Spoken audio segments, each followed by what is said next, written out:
It is incredibly telling that this Jack the Ripper figure that so many of our popular ideas about serial killers come from, that so much hype and interest still centers on so much more than the actual facts or the victims or the historical context, that this figure is almost entirely fictional.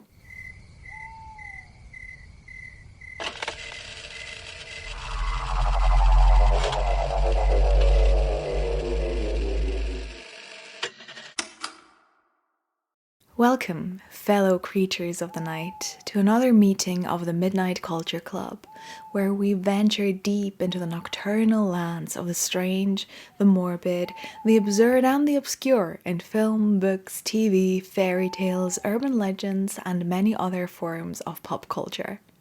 I am Xenia, your master of ceremonies, and I declare tonight's meeting officially in session.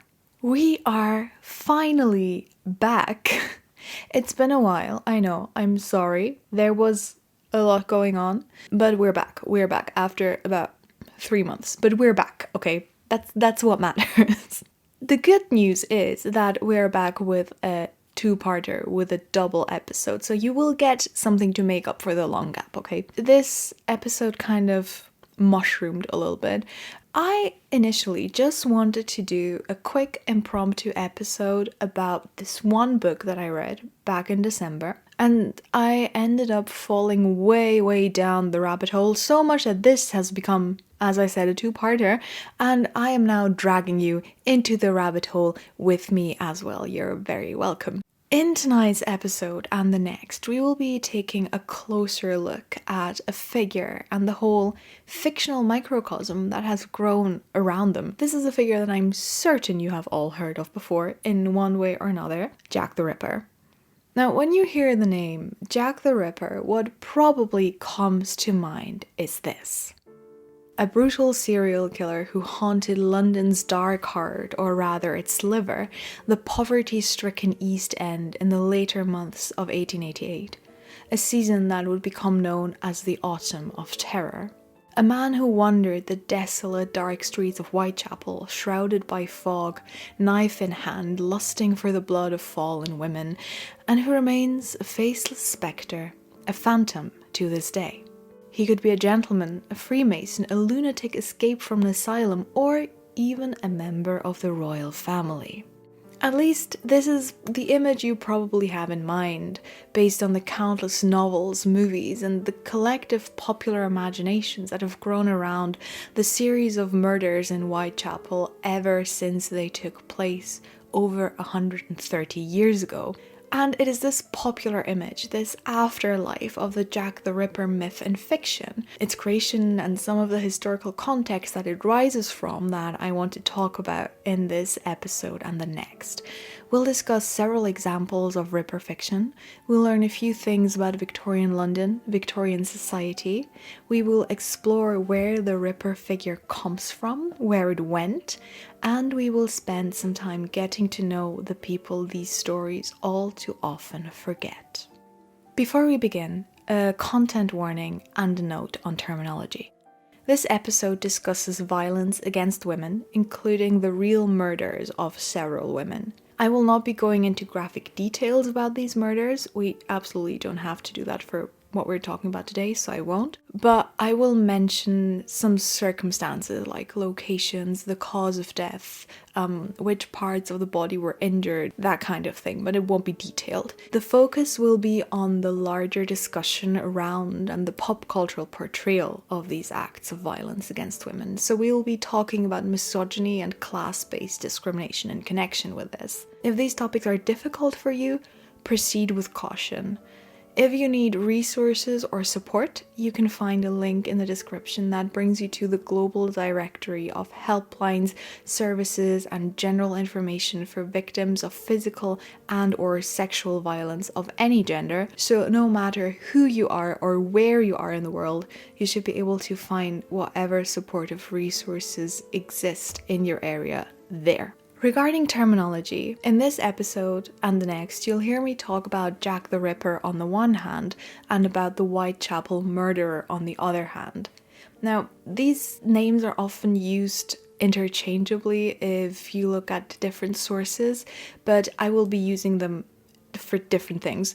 I will be using the name Jack the Ripper for the mythical figure, the fictional fabrication we meet on page and screen, and the term Whitechapel murderer when I'm talking about the unknown real person who likely committed some of the Whitechapel murders. Now, let's go down the rabbit hole. The particular white rabbit that led me down this specific hole is a piece of Ripper fiction. And this is basically a simple little historical young adult novel that I read over Christmas. It's called Stalking Jack the Ripper. It was written by Kerry Maniscalco and was published in 2016. And of course, I can't just read a book for fun and forget about it. It all has to get completely out of hand and I have to turn into the most annoying stickler for historical detail the world has ever seen. So this is what you will get in these first, 20 minutes. A brief summary of this novel. Stalking Jack the Ripper focuses on a teenage girl called Audrey Rose. Now, the name is my first issue. In my opinion, Audrey Rose sounds like an Instagram influencer from 2014 and not like a Victorian person. Audrey would be fine, Rose would be fine, both together as a double name sounds too Pinterest. But whatever. Audrey Rose is not like the other posh Victorian girls. She is from a wealthy family, her dad is a lord, but she is different. She wants to be a pathologist, which I think is really interesting for the main character of a young adult novel. Really like that. She is not allowed to study medicine the regular way because she's a girl, but luckily she has an uncle who is a doctor and who is a pathologist, so she can train under him. Now, what's interesting about her uncle as well is that he is involved in crime investigation. He's like a forensics guy that the police consult sometimes. Audrey's uncle also has another assistant, who is of course a dapper young lad who courts our protagonist using a bit of light negging and scandalous flirtation, which for some reason Audrey Rose doesn't realize that he's into her, even though it's really obvious, and he keeps talking about how he wants to kiss her and she's gorgeous and so on. Even I notice it, and I'm not good at noticing that kind of thing. Because of her uncle's work and her training with him, Audrey Rose and her boy, he's called Thomas, they become entangled in the investigations of the so-called Jack the Ripper murders. Audrey Rose sees it as her calling to bring about justice for the women this phantom serial killer murders, which is very commendable of her. And over the course of the book, Audrey Rose becomes so involved in the investigation that she gets to see evidence firsthand, that one of the police inspectors takes her to a crime scene because he fancies her. So apparently if you are a police officer who fancies someone, take them to a crime scene. And shock horror, Miss Audrey Rose, over the course of the book, realizes that the killer is someone very close to her, and that the motive is also directly related to her life. Because with crimes committed in a city with 6 million inhabitants, in a completely different social circle to hers, that is super likely. But I won't complain too much about this, because I see how this makes the whole story more accessible to young readers. They would probably be more interested in a motive that is related to the main character rather than something to do with social structures, although I feel like I would have liked that as a teenager. Overall, I would say that this book is a typical young adult mystery thriller with a historical setting. It's a bit of a darker example of the genre. It goes pretty crazy at the end in a Frankenstein/Psycho kind of way, which I did not expect. But it is a decent, entertaining novel that does some things well and others less. So it's a solid 3-star book. I wouldn't mind my teenage students reading it. And as we'll see in a minute, Stalking Jack the Ripper is an interesting starting point for this exploration because it is a very representative specimen of most Ripper fiction. It shows many of the typical characteristics of these stories very well. And the reason why this novel, that is neither outstanding nor bad, that is neither very innovative nor boring, but very average. The reason why this became my white rabbit that led me down the Ripper rabbit hole is a podcast. And this podcast I have been obsessed with for about 2 months now, I think. This podcast is called Jack the Ripper, Vom Mörder zum Mythos. This is an independent history podcast. It is researched, written and hosted by two people, Nina and Dennis, who really know how to research and how to approach this topic with sensitivity and compassion, which is the most important thing in my opinion when it comes to responsible true crime. And that, combined with the important knowledge about history is really great. It is a fantastic podcast. And they both seem to be lovely people. I've been in touch a little bit over Instagram with Dennis, and he's an absolute sweetheart. He's really nice. I know I have said that Dennis is a red flag name, and generally I do stand by that, but I think we may have to exempt him from the Dennis red flag label. So far, you never know with the Dennis, but so far he's been absolutely lovely. So, if you listen to this podcast, you can also support some really nice people. This podcast goes into detail about the historical context of this whole Jack the Ripper complex. The series of very real unsolved murders of 11 women in the East End of London between 1888 and 1891, known as the Whitechapel murders, that led to this fictional figure, Jack the Ripper, being created. That is the center of it all, but they very much go into the life stories of these women, the workings of the police and the press, the way these crimes were interpreted by different parts of society, the political impact they had, and how this series of crimes entered pop culture, and how it is still being analysed and discussed and dissected to this day. So this is an absolutely incredible podcast. The quality is something I have rarely seen. I would highly recommend it to anyone who understands German. Just go and listen right now. And you can listen to this episode first and then go and listen to them. And then you will learn all the many things that I did not say, but that they say, because they're better than me. A lot of the historical information in this episode comes from this podcast, so a big shout out to Nina and Dennis, who compiled so much excellent material. But I didn't just steal from them. I also read all of the inquest transcripts, several newspaper articles, and I looked at some other sources that I'll tell you about when they come up. Thanks to all this fascinating historical information, I turned into the pettiest, nitpickiest person in the world regarding Ripper fiction, and I had to loudly point out every little bit in Maniscalco's Stalking Jack the Ripper novel that, based on historical circumstances, didn't make sense. The worst offender, I have to tell you right now so you know, is the casual use of the term and the concept of the serial killer, which did not exist at the time the way it does now. It simply did not. The serial killer as a type of perpetrator, as a type of person who kills in series out of psychological, often sexual motives, rather than a regular murderer with motives like financial gain or revenge, was not a thing. It was not a notion that existed when these murders began. And this is the point that we will go into in a lot more detail in part 2 of this two-parter. Because this notion of the serial killer, the way we use it today, is a concept that very much developed in the popular consciousness of the West after, and to some degree, as a result of the Whitechapel murders and the Jack the Ripper myth. And that is something that I think would have been really interesting to explore in this novel that follows this slow exploration, this gradual investigation of the crimes, to sort of see the characters begin with an idea of a killer who maybe wants to rob people, and then to slowly move past that and realize, hey, that doesn't really make sense, there must be some other motive. Instead of that process that the police actually went through at the time, Audrey Rose and Thomas and her uncle, they just figure it out in the first 5 minutes.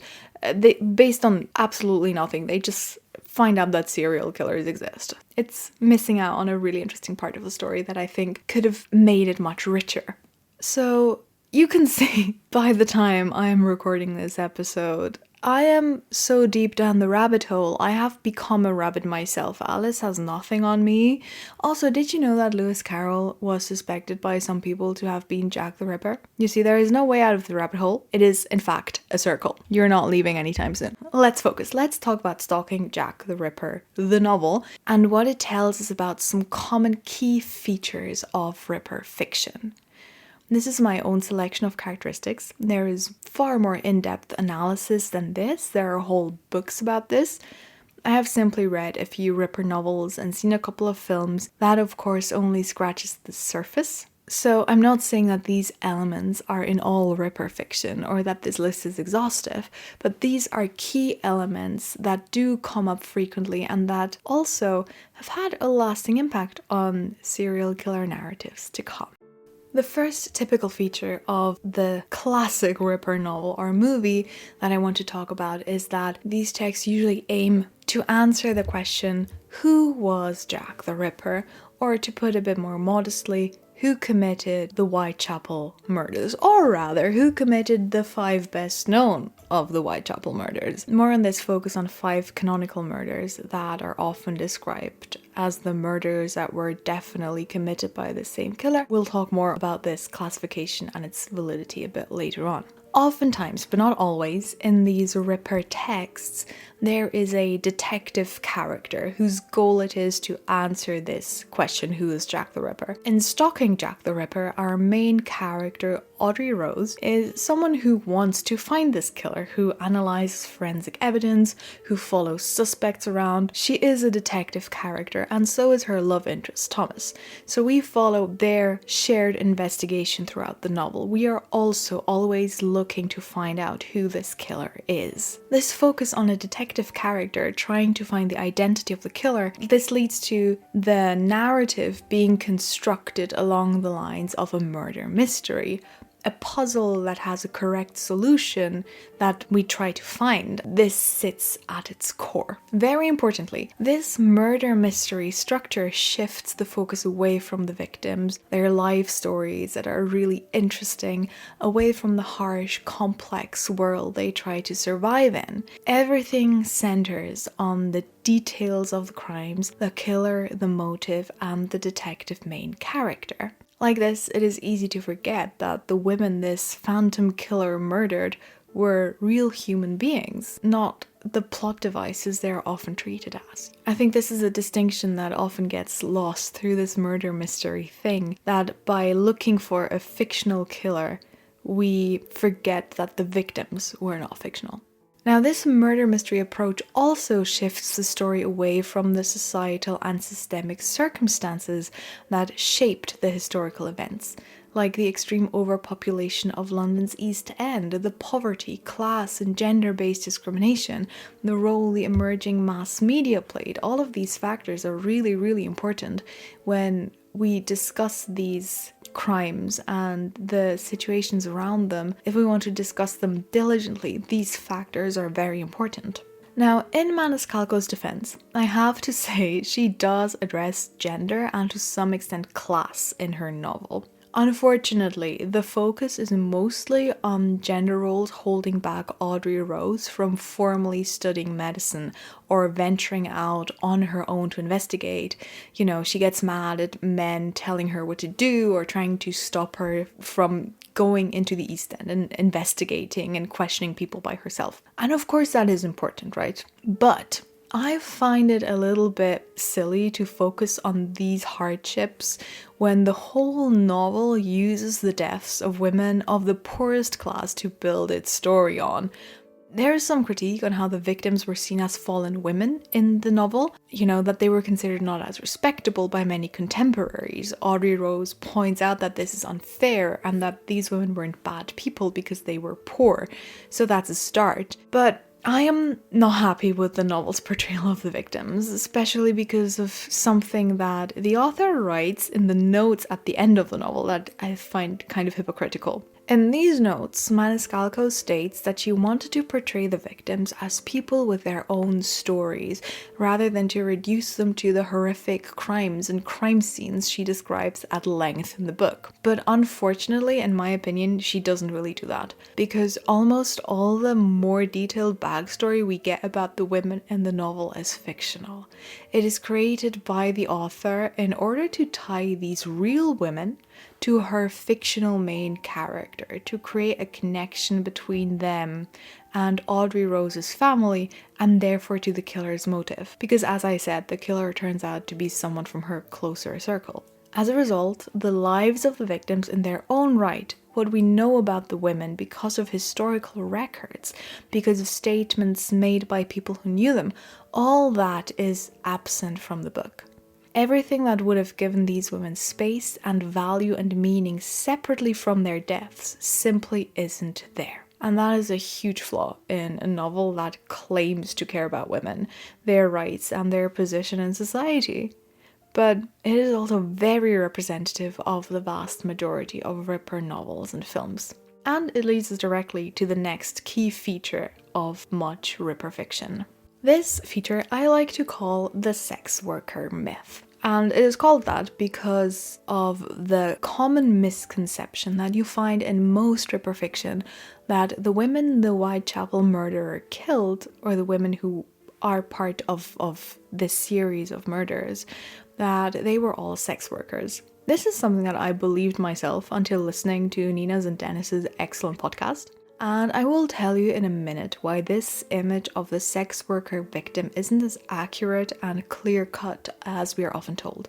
Now, as a result of this sex worker myth, Ripper fiction often sexualizes the victims and uses this as an excuse to portray them in a sort of lewd and seductive manner. And a lot of fiction that employs this myth insinuates that the Whitechapel murderer chose his victims to punish them for their sinful, quote-unquote, lives.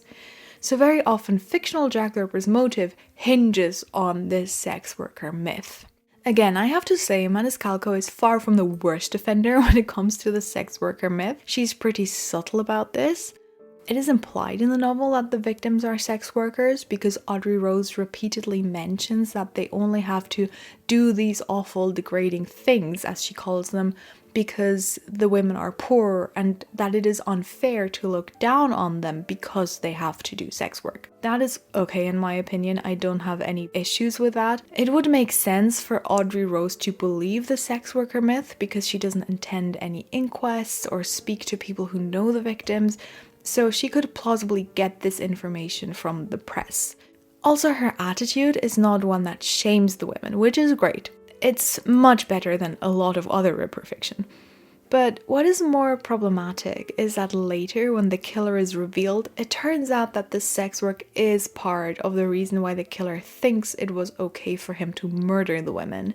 So one of the few things the novel tells us about the women's lives becomes part of the killer's motive. And combined with how little actual background we get about the women, this does reinforce the image of them as just victims. There is nothing about their lives that is mentioned and that matters on its own. Now, there are some exceptions I have seen in fiction where the women are not portrayed as sex workers, but these are unfortunately not helping at all. For example, there are some early films that work with the Ripper material, like Hitchcock's adaptation of The Lodger, the book we'll talk about in detail in part 2, or its horrible cousin, the movie Man in the Attic. These films portray the victims as actresses. With some films, this was because of the Hays Code. The Hays Code was a set of self-inflicted rules that Hollywood studios had vowed to follow between 1934 and 1968 that were supposed to ensure a righteous moral standard. And one of these rules was that movies were not allowed to depict sex work. Other scandalous behaviors that were banned from Hollywood screens were violence, drug use, except alcohol, of course, because alcohol has never harmed anybody, or the most evil deeds of all, interracial marriage and homosexuality. The Hays Code would really be worth its own episode at some point. Let me know if you'd be interested in that. Anyway, thanks to the Hays Code, we get a lot of Ripper movies where the victims are portrayed as actresses, as a sort of replacement to portraying them as sex workers. This has to do with a perception of actors, and especially actresses, as somewhat seedy, as easy and sexually available, that persisted into the first half of the 20th century. So rewriting women who had this sex worker label forced on them by the media as actresses was a way to get around regulations, but to retain this lurid, sensational and sexually exciting characteristic that the sex worker myth had thrust upon the victims of the Whitechapel murders. Another issue with this veiled version of the sex worker myth is that in addition to playing into this seedy image, it adds a very misleading sense of glamour to the whole situation. The lives of the poor in the East End could not have been further away from glamour. These were people fighting for their lives on a daily basis. They were not being glamorous and admired on a stage. Far from it. Now, even though the notion that all the victims made a living as sex workers is so widespread, it can only be factually backed by official documents or statements from people who knew them, for half of them at most. There are bits and pieces of information suggesting that several other women may have occasionally engaged in sex work, but that is really not certain. We can't really tell. If you look at the records of the inquests, by the way, an inquest is like a pre-trial that tries to determine the identity and the cause of death of a person, and that then decides whether there needs to be further investigation. We will talk about inquests quite a bit, so it's important that you know what that is. So, if you look at the records of the inquests into the deaths of these 11 women, you'll see that there is a question that is almost always addressed about how they made their money. The coroner, which was a legal position at the time, not the person who dissects bodies, the coroner tries to find out whether the victims were sex workers by asking questions like, did she walk the streets? Or just generally asking how she made her money, what she lived off. And in most cases, the answer friends, partners and deputies give is uncertain. And for some, it seems to be a resounding no. So where does this myth that persists so firmly, where does it come from? Now this has to do with the perception of poor women in Victorian England in general. Within this society that was very, very socially stratified, there were huge differences between the different classes. In this society, poor people were generally assumed to have bad morals, and the worst thing a woman could do were sex work and also excessive drinking. Because of the poverty, it wasn't uncommon for poor women to at least occasionally sell their bodies when they didn't have another way of earning enough money to pay for a bed for the night, for example. You know, if you couldn't make money any other way, that was probably an option that was more available. You didn't need to spend any money first, you didn't need to buy stock and then make something. You could basically just do it without any investment, so to speak. In addition to this, poor women, and men as well, but of course that was a whole other taboo on top, were often exploited for sex by wealthier men who regarded every poor woman as someone who could be bought. And in many cases, she probably could be bought because she didn't have another choice, because she had to take every chance she had to survive. There is a second sinful behavior that, in the perception of the time, was typically associated with poor women, and this was drinking. Now, many poor women in the East End also had issues with drinking, and the women who we're talking about today largely did as well. Women's drinking was publicly criticized a lot. Alcoholism was one of the most discussed social issues in the late Victorian period, and seen as a great moral failure, especially in women. We'll see this crop up again and again throughout this episode and the next. But interestingly, this alcoholism element didn't stick as much as the sex work, even though issues with alcohol are something that most of the victims did in fact have in common. For some, we even know that their drinking was the reason they fell into poverty in the first place. For example, Annie Chapman was married to a coachman with a fixed job and a secure income.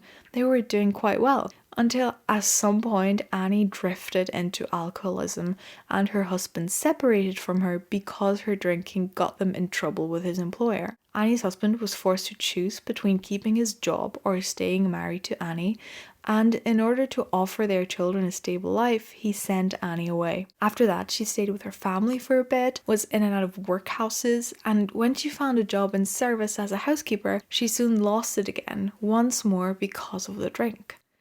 Eventually, Annie ended up in the East End without a secure income or a stable home, seriously ill, sleeping in lodging houses and trying to make ends meet one day at a time. Until in the early hours of the 8th of September 1888, she could not afford to pay for bed, probably after she had spent her money on drink. Annie was turned away from the lodging house she normally stayed in and forced to venture out into the night, where she met her killer. And this is a very typical story for the women who were murdered in Whitechapel during those 3 years. So you would think that alcoholism is a much more important characteristic for the women to have in fictional works too. It is central to their stories, to the turns their lives took and brought them to the East End. And yet the sex work is what we always encounter. Personally, I believe this is purely because of the ancient rule of sex cells. A book or a movie where overtly sexualized women often portrayed as young and attractive and available, where women depicted in this way are murdered, is a lot more exciting than a story where poor, malnourished, middle-aged women marked by illness and alcohol abuse are murdered, even though for the most part that would be vastly more realistic. I also believe that this is part of the reason why in many fictional works there is a particular focus on Mary Jane Kelly. She was younger than the other victims. She was 25, roughly. According to her contemporaries, she was beautiful, and she was a sex worker by trade during several periods of her life. But that makes her the exception in the Whitechapel murder file, not the rule. And by all that, I absolutely don't want to say that being a sex worker reflects badly on a person, or that portraying someone as a sex worker is insulting in itself or anything like that. My problem is with the purpose that this is usually done with. The purpose of sexualizing these women or depicting them as less than, that is insulting. The victims deserve better than that. In addition, it plays into the classist stereotypes the Victorians had. It reproduces them. And the question of social class actually brings us to the next classic feature of Ripper fiction. This is not going to be a whole essay like this last one. The next common characteristic of Ripper fiction that I want to point out is the notion of the gentleman killer. In Maniscalco's novel, Jack the Ripper turns out to be a gentleman, a man of the upper class with money and a title, who lives in a fashionable part of London, who wears expensive clothes and enjoys luxurious treats. He fits neatly into the long series of depictions of Jack the Ripper as a gentleman. If you have ever seen a visual depiction of Jack the Ripper, which you probably have, it was likely a man with a top hat, a long coat and a leather bag, not a worker in dirty trousers and a cap. You may have heard before that the Whitechapel murderer must have been a doctor, because the way the victims' bodies were cut would have required anatomical knowledge, which, by the way, is a point on which the doctors who examined the bodies disagree, and doctors are not the only people with anatomical knowledge as well, so doesn't necessarily mean that the killer was a doctor, but whatever. The most over-the-top version of this gentleman killer theory is the royal conspiracy. This is a theory that claims that Queen Victoria's grandson, Prince Albert Victor, and his doctor committed the Whitechapel murders. The gentleman killer theory is not a new invention at all. It started to circulate already in the Autumn of Terror 1888 among the population of the East End. Newspaper illustrations from the time sometimes show the killer in elegant clothing.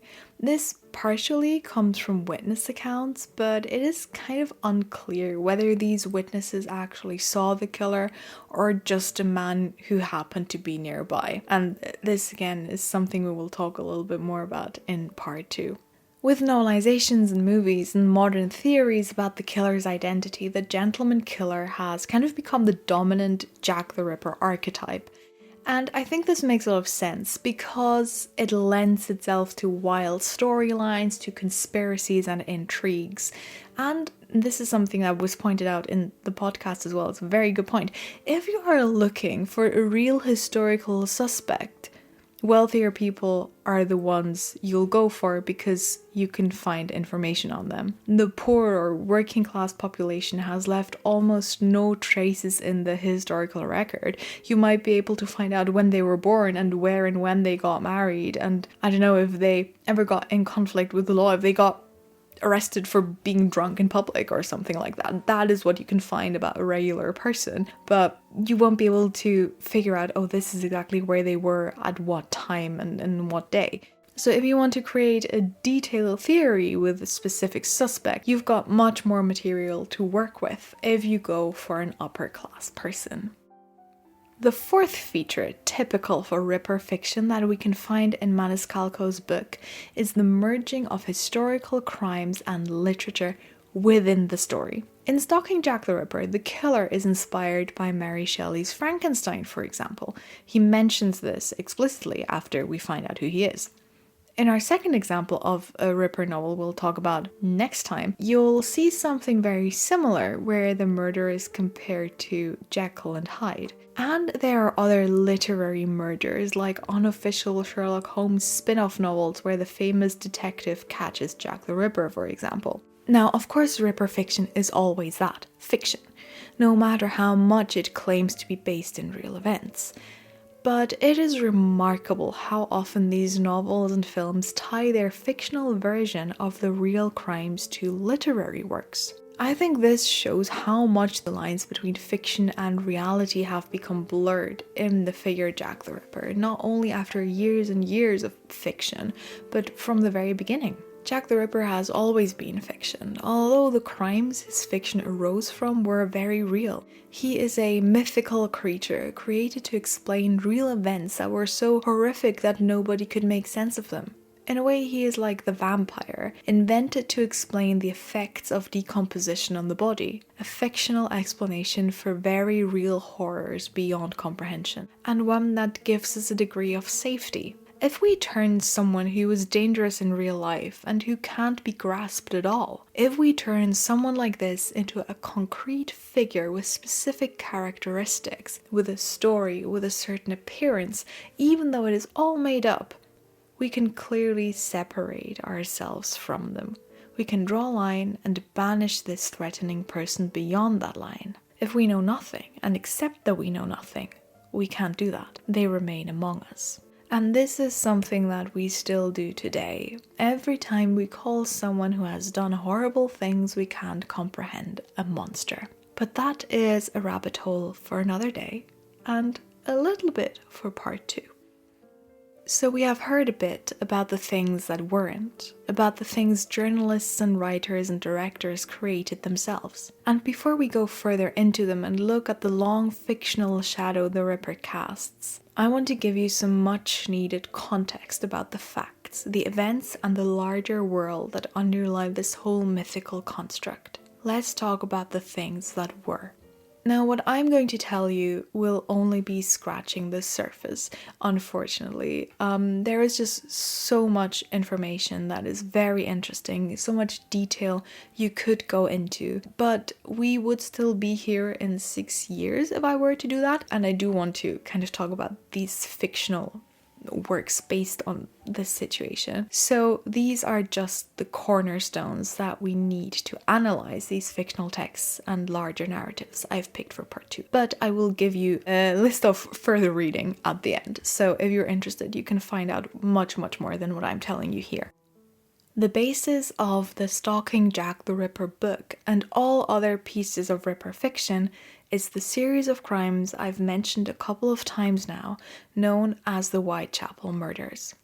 These were the cases of 11 women who were murdered in Whitechapel and its neighbouring districts in the years 1888 to 1891. In early April 1888, the police opened the Whitechapel murder file, which would eventually contain information on these 11 unsolved murders. Whitechapel was and still is part of London's East End. an area that was largely run down and vastly overpopulated in the late 19th century. And even within this poor part of the city, Whitechapel was one of the most desolate. In the 1880s and 1890s, there was a man called Charles Booth, who is best described as a social scientist. He conducted a scientific house-to-house survey into the living conditions, the distribution of wealth, and the extent of poverty in London. The inhabitants of almost every street in the Empire's first city, aside from the city district, which was and still is largely a business area with not a lot of residents, all these inhabitants were asked how much they earned. Then these findings were transferred as a colour code onto a map of London. This map, the so-called poverty map, is one of the most extensive and most meaningful documentations of life in Victorian London. We actually looked at this in detail while I was at uni as part of a module about London city literature. It's really interesting and worth looking at. On this poverty map, whole streets in Whitechapel and its neighbouring districts are painted the deepest black and dull blues of extreme poverty. Some inhabitants lived very modest lives but had stable jobs, for example in the markets, the nearby docks, in manufacturing businesses, slaughterhouses or shops. Booth describes them as working class. These people could afford to rent a room for a longer period of time. They may have had to live in it with their whole family of 4, 5 or 6, but they had a living and a home. Wealthier inhabitants of the area even owned businesses or houses and could rent out rooms, but many others had to scrape by day, hoping that they could make enough money by selling trinkets in the street, with cleaning or other odd jobs or sex work, to be able to pay for a bed in a crowded lodging house the coming night. Otherwise, they would have to find a landing or a doorway to sleep in, or turn into one of the notoriously exploitive workhouses. To this class of the very poorest belonged the women whose murders are recorded in the Whitechapel murder file. The file opens with the death of a woman called Emma Elizabeth Smith.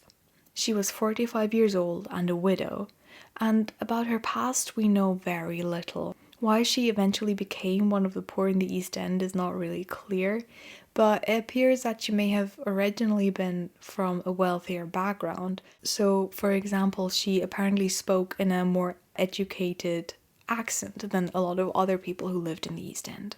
In the early hours of the 3rd of April 1888, Emma returned to the lodging house she had rented a bed at with extensive injuries. When Mary Russell, the deputy of the lodging house, saw her state, she insisted on taking Emma to the London hospital, even though she didn't really want to go. Emma was admitted to the hospital, but she succumbed to her injuries 2 days later.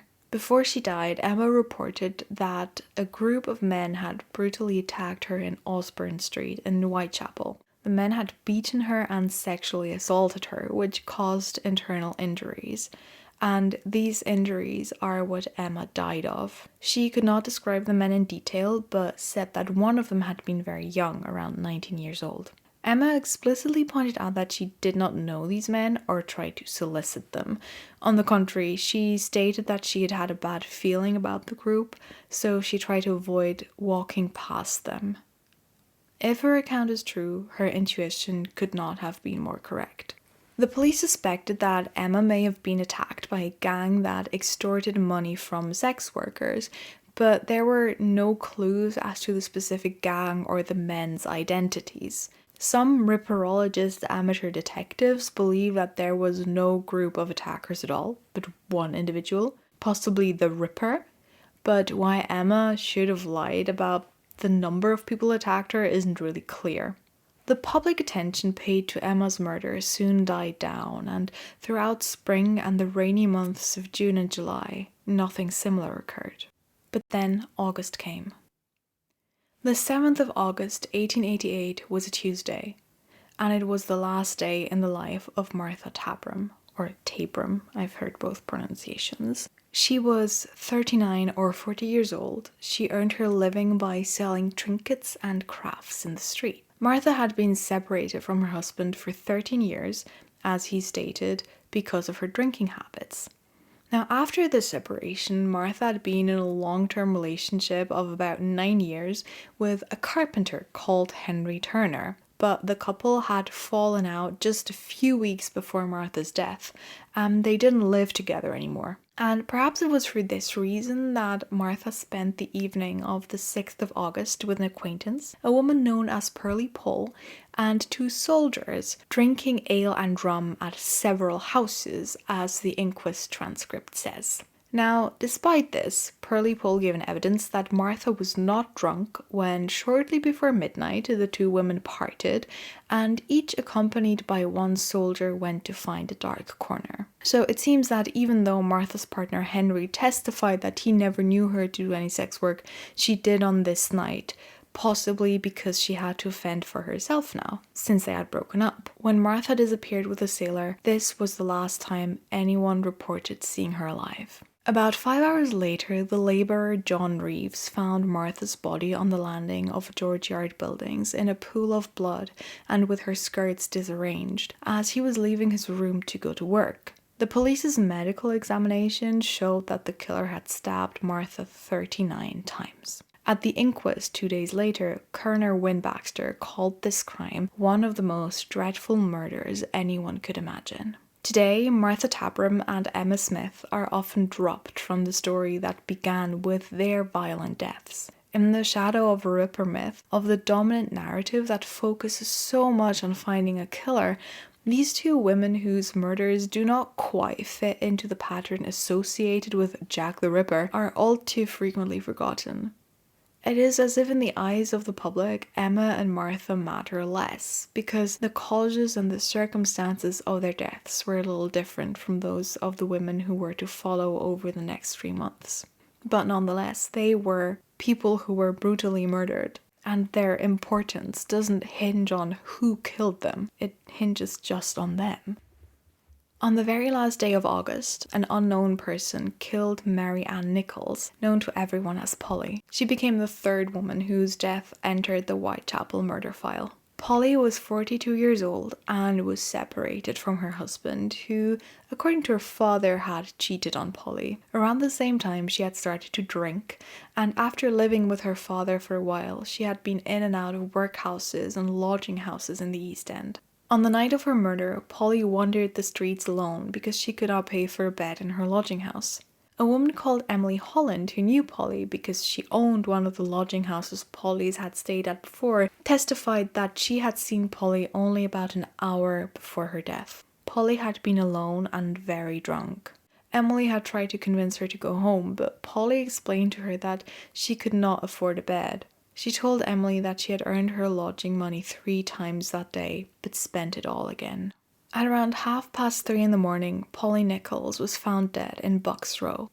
The killer had cut her throat and her lower abdomen, and her clothes, like Martha Tabram's, were disarranged so that her lower body was exposed. These kinds of injuries and the exposing of the body would later be seen as markers characteristic for the Whitechapel murderer, and they eventually became part of the Ripper myth. By the time the inquest into Polly's violent death ended, a fourth woman, Annie Chapman, was found murdered under very similar circumstances.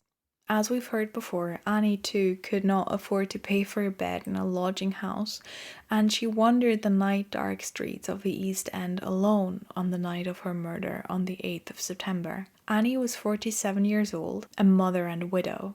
It seems that sadly Annie had not seen her children for a longer period of time, and she had been very sick. Annie's friend, Amelia Palmer, reported that Annie had been ill and weak during the weeks before her death, and on the 7th of September she felt too weak to do anything, let alone her work, which was to sell flowers or crafts that she had made to passers-by in the streets. After her death, Dr. Baxter Phillips, who examined Annie's body, discovered that she had been malnourished and fatally ill. Annie's murderer killed her in the yard of Hanbury Street 29, where John Davis, who rented a room in the house, found her just before 6 o'clock in the morning. Like Martha and Polly, she was lying on the ground with her skirts pushed up. Annie's injuries were similar to Polly's but much more extensive, especially the abdominal injuries, And for the first time in the Whitechapel murder series, an inner organ of the victim, the uterus, was missing. In fact, Annie's body was mutilated in such a way that Dr. Baxter Phillips stated repeatedly in the inquest that he would rather not describe her injuries publicly. In their respective inquests, Colonel Wynne Baxter connected Polly's and Annie's murders and stated that it was likely the same person who had killed both women. Wynne Baxter also linked these murders to those of Emma Elizabeth Smith and Martha Tabram and pointed out similarities as well as some differences between them. So at this point, the notion of a series of connected crimes of a multiple murderer had taken root in the public consciousness, and soon this murderer would receive a name. On the 27th of September 1888, the Central News Agency received a letter that would make history. This letter was one of many alleged confessions to the Whitechapel murders that floated around at the time. The news agency didn't take it seriously. They assumed that this was a hoax. This letter, known today as the Dear Boss letter, is written in red ink and a provocative style. It makes fun of the authorities that can't catch the killer, and it promises more murders. And it is signed with the name Jack the Ripper. The letter was published by the Daily News 3 days later on the 1st of October. The name Jack the Ripper spreads, sticks, and the rest is history. Today, we know almost for certain that the Dear Boss letter was a hoax. It was probably written by the journalist Frederick Best. Best admitted years later to writing the letter in order to keep up newspaper sales after the hype about a previous suspect, a Jewish man referred to as Leather Apron, had died down. So they wanted to keep up this momentum. And given that the title Jack the Ripper sticks to the Whitechapel murders to this day and has even long surpassed them, it seems that in writing this letter, Frederick Best may have come up with the most successful marketing move in history. But let us return to September 1888, specifically to the night of the 29th and the early morning of the 30th of September, the night 2 women were murdered within an hour of one another. These 2 women were Elizabeth Stride and Catherine Eddowes. Elizabeth Stride was a 44-year-old Swedish woman from near Göteborg. Her acquaintances in the East End knew her as Long Liz because she was taller than most of her contemporaries. As a young woman in Sweden, she worked as a domestic servant before she appeared a little later on an official registry of sex workers that was begun as a measure to control STIs. According to Clark of the Swedish Church in London's East End, Elizabeth emigrated to England around 1866 when she was about 23 years old. There she got married to a man called John Stride, and for several years Elizabeth and her husband ran a coffee house in Poplar in the East End. At the time of her death, Elizabeth was widowed and stayed in a lodging house after she had separated from her on and off partner Michael Kidney. Their relationship had apparently been an unsteady and violent one from both sides. On the night of her murder, several witnesses saw Elizabeth with a man, or possibly different men, at a time kissing and teasing each other, at another time arguing, having a physical altercation that the witness who saw it described as looking like a domestic situation, so as if the 2 people knew one another. At about 1:45, Elizabeth's body was found in the yard of a socialist club in Berner Street by one of the club members. The killer had cut her throat, but she had no other injuries and her clothes were all in place. According to Dr. Baxter Phillips, this murder had taken mere seconds. 1 hour later, at 1:44 in the morning, a police officer found the body of Catherine Eddowes in Mitre Square, which is only about a 12-minute walk from Berner Street.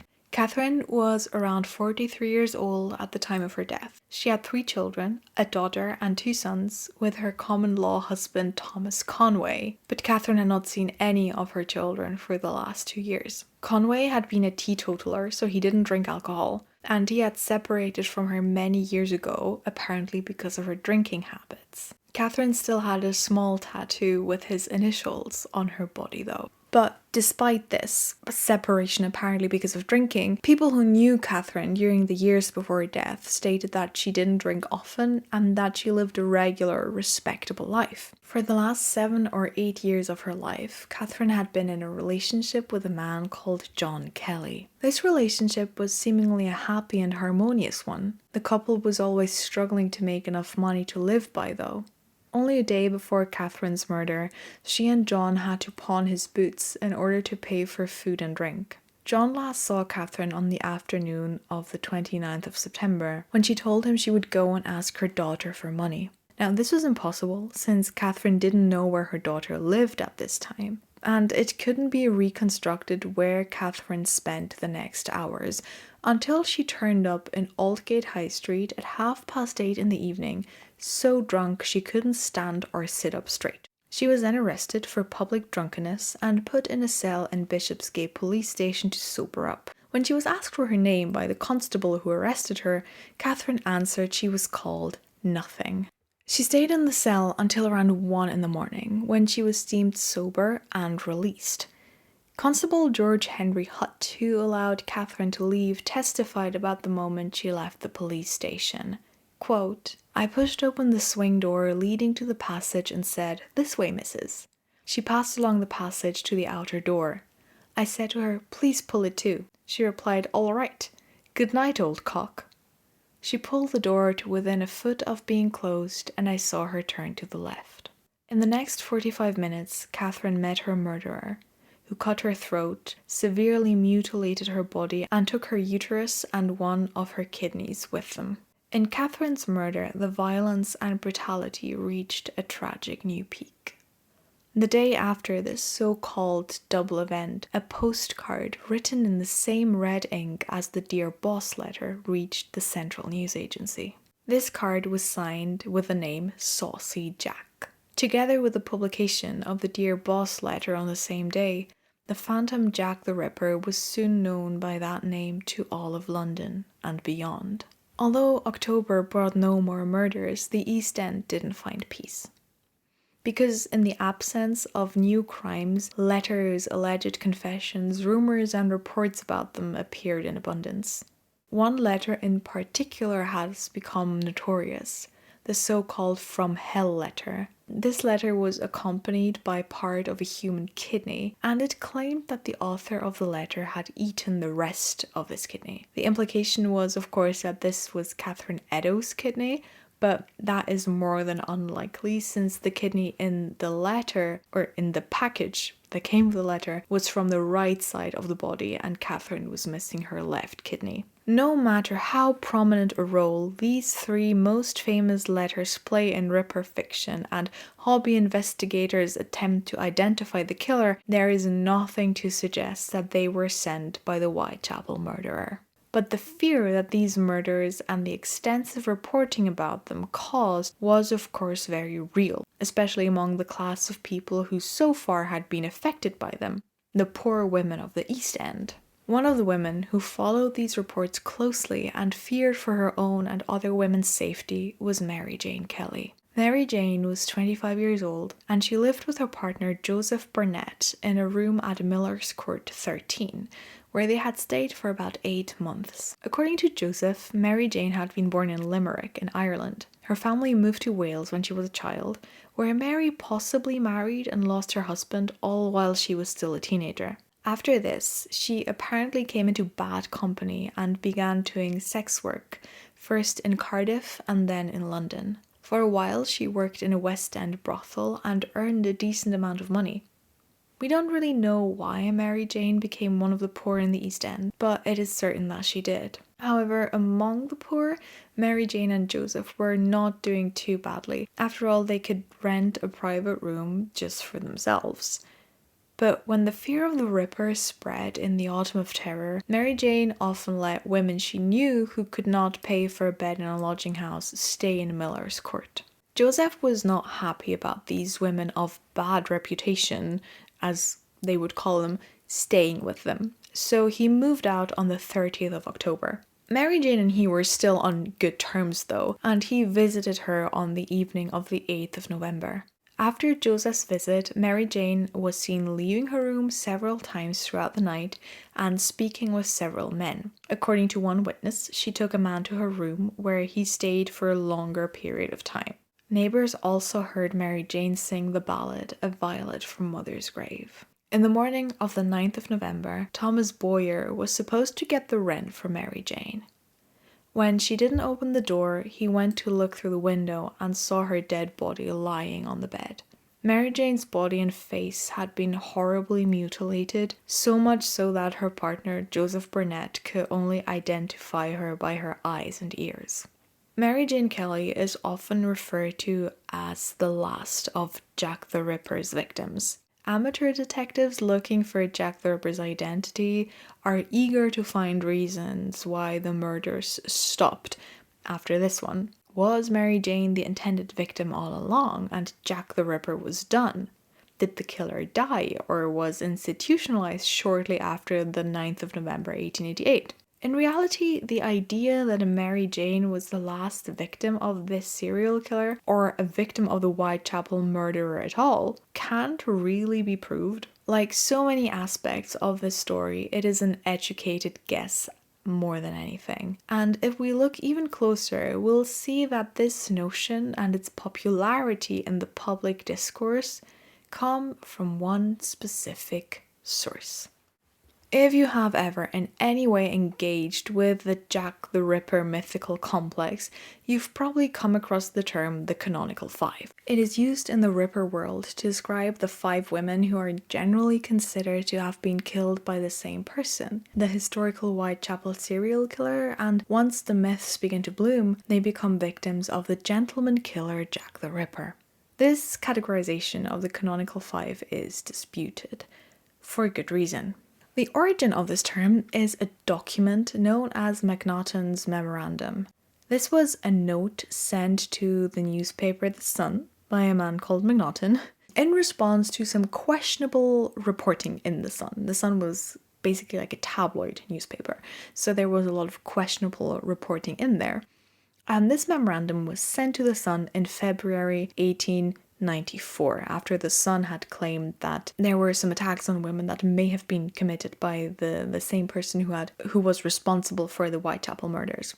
Now, Macnaghten wrote, "Now the Whitechapel murderer had 5 victims and 5 victims only, and he names Polly Nichols, Annie Chapman, Elizabeth Stride, Catherine Eddowes, and Mary Jane Kelly as these real victims. And these 5 women are still often referred to as the people definitely killed by the Whitechapel murderer. But it is very important to note that this is based on one man's opinion. And this man wasn't even necessarily the most competent person to make a statement about this.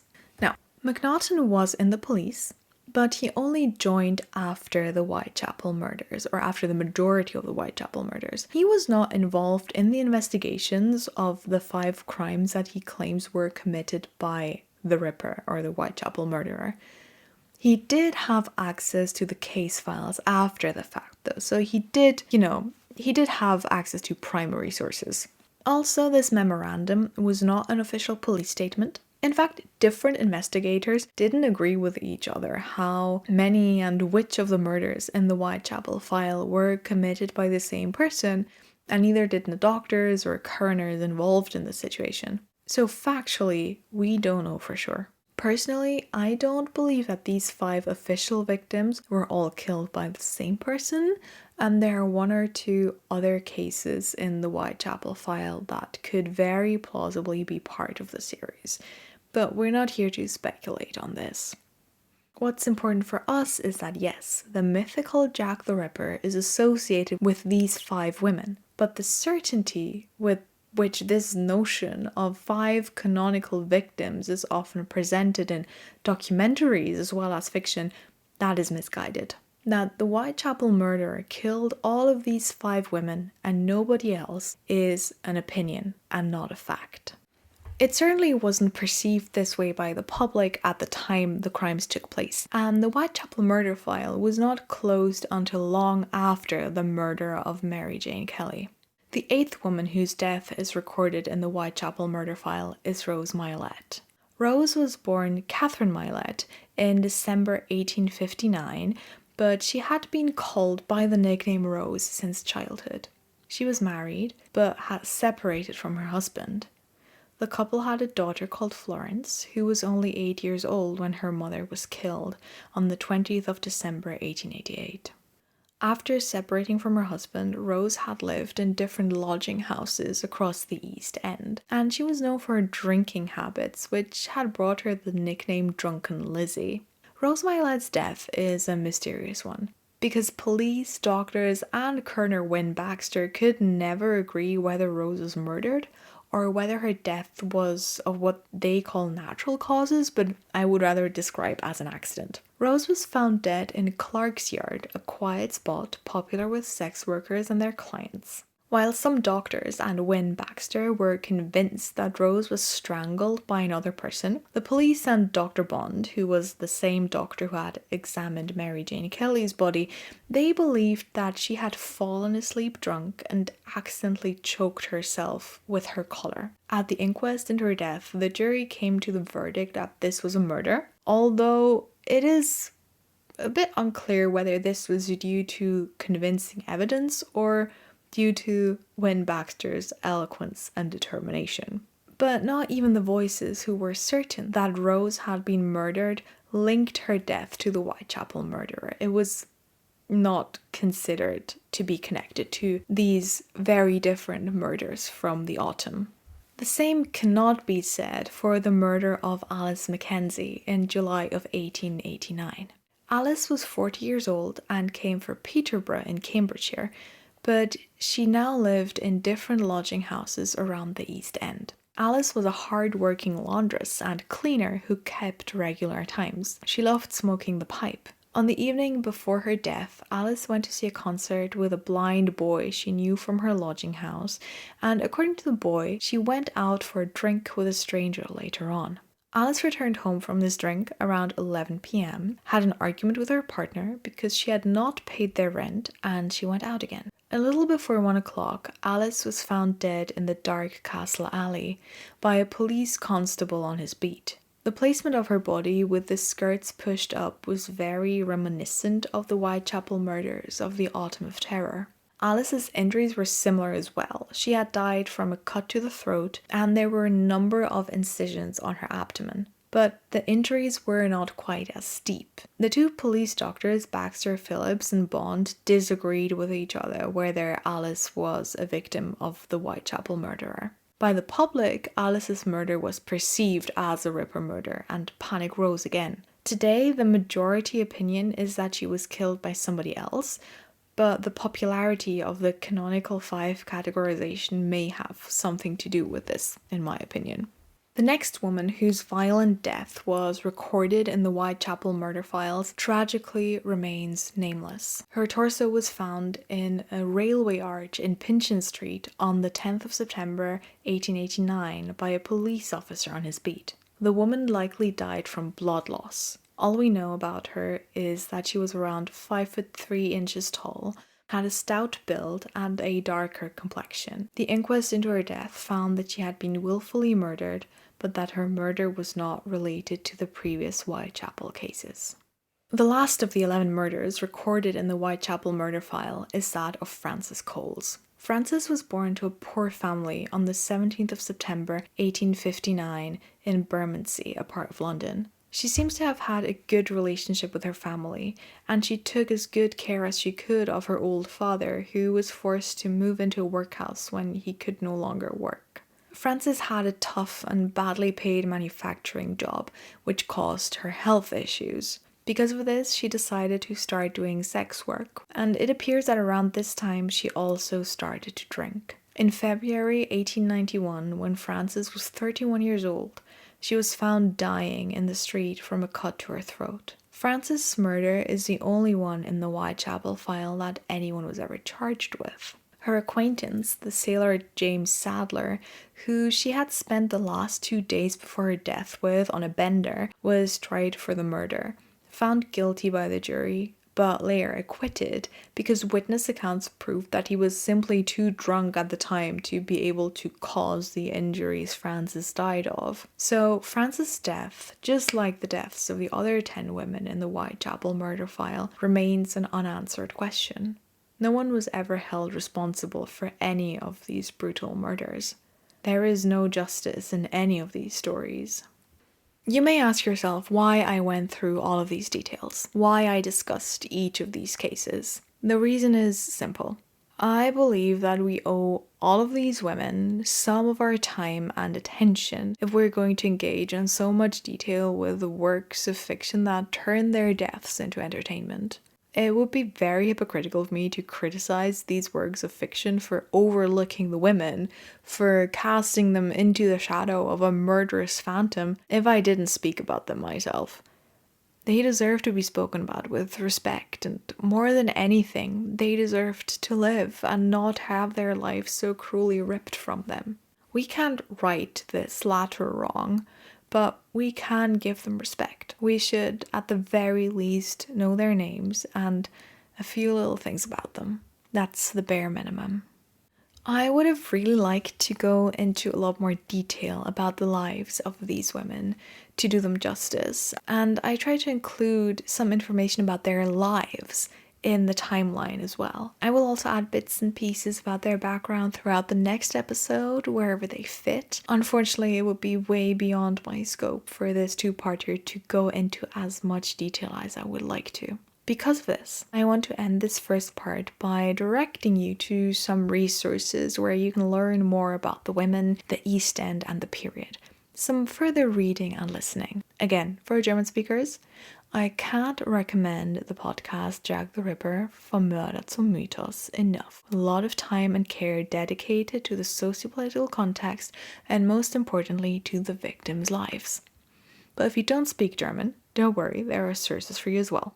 Most famously, as a resource that focuses on the women, there is the book The Five by Hallie Rubenhold.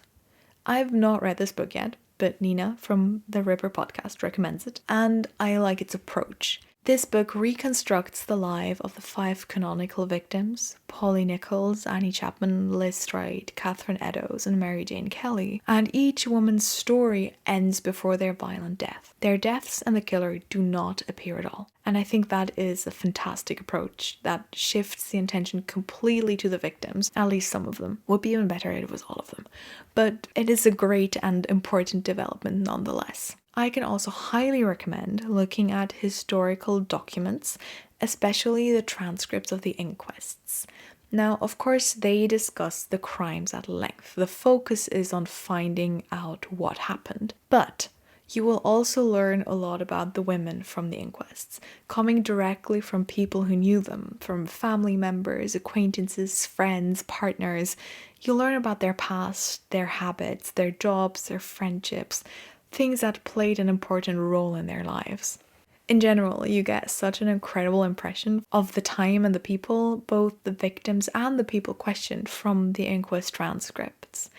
It all becomes very real and graspable. These people who were alive over 100 years ago, they just spring from the page with their words. From things like what people's jobs were, the different ways their days were structured, from the time they went to bed, which sometimes are wild, how they slept and when they got up again to go to work, also wild, to how they expressed themselves, which euphemisms they used. It's just incredibly interesting. Some of these people are real characters, like one Mrs. Richardson, who owned the house at number 29 Hanbury Street, the scene of Annie Chapman's murder. Mrs. Richardson insists that there were never any men and women together in the yard of her house. Nobody ever went in there for an immoral purpose, which is Victorian code for nobody ever went into her yard to have sex. Mrs. Richardson is very clear on this. Nobody, absolutely nobody, doing immoral things in her yard. When her son is called and asked the same question, he answers that he constantly had to throw people out of the yard and the landing who had gone there for immoral purposes. The jury ask him if his mother knew about this, and he goes, yeah, sure, we talked about it. They call Mrs. Richardson back, and she still insists categorically no immoral purposes in her house. Never seen or heard of any such thing. Her house is respectable. These little stories, these little human details that otherwise you would miss, they sit in these transcripts and are really worth reading for yourself. Newspaper articles can be interesting as well, although there you have to be a bit more careful. The information in these articles isn't always very reliable. Journalists were trying to tell a story rather than to be as truthful and precise as possible. So don't take everything you read there as fact, look at other sources as well. Even though not all the facts in these articles are correct though, some of the more tabloid papers even straight up invent things, you still get a really tangible impression of the period, and I think that's worth a lot in itself. I access this primary information through casebook.org. This is a website with a huge collection of primary sources, official documents and press reports, newspaper articles from 1888, pictures of the East End, drawings from the illustrated police news, which are basically like comic book drawings, pictures of the alleged Ripper letters. There's a lot of interesting material on there. However, be careful when you look at the photo gallery and the victims tab. There are post-mortem photographs of the victims. And in the gallery, even if you don't click on any of the folders that contain these pictures, you might get shown them at random. So be aware, be careful. If you're sensitive to images, I would say try to avoid them. Especially the crime scene photos of Mary Jane Kelly. Let's just say they have actually haunted me in my dreams. Don't traumatize yourself. It doesn't help anyone if you look at these pictures. Also be careful with Googling the names of victims for the same reason. Another note on the Casebook website, I find the primary information on the website really interesting, but I think they could deal with the victims better. The women do oftentimes become a side note in their own stories, which unfortunately has happened far too often in the past 137 years. The focus in the casebook forums and articles and sort of, they call them dissertations, like little theoretical texts, is very much on finding the killer's identity. And there are a few of these texts that I find straight up disrespectful. Like there's the one about Frances Coles, where the person who wrote it seems to find it relevant to point out that she was the prettiest of the women whose murders were recorded in the Whitechapel file, and stuff like that.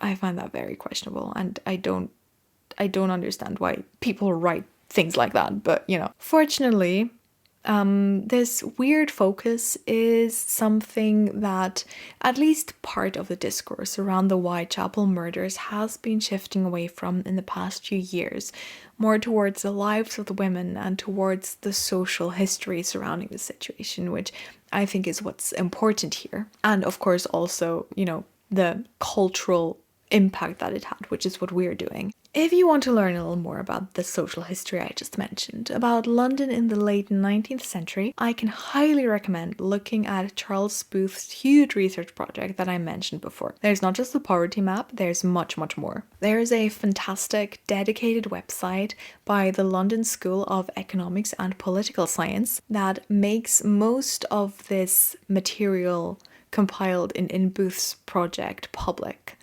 You can access the notebooks, which are the original notes made by the researchers. For example, there are the so-called police notebooks, where researchers followed police officers on their beats, their set routes, and recorded their observations about the area, the state of the buildings, which people they met, what issues arose during the beats. It's really, really interesting. If you look at the map linked in the sources, you can see which observations were recorded where on the map, and then go read the original entry in the notebooks that corresponds to the location. It's really, really interesting. There are also some spotlight articles about the topics of migration, for example, and migrant communities in London, which is an important topic for the East End as well that I left out here. But that's really, really interesting because migration and especially migration from Eastern Europe, from Jewish people coming in from Eastern Europe, played a huge role in this whole Jack the Ripper mythical complex as well. So,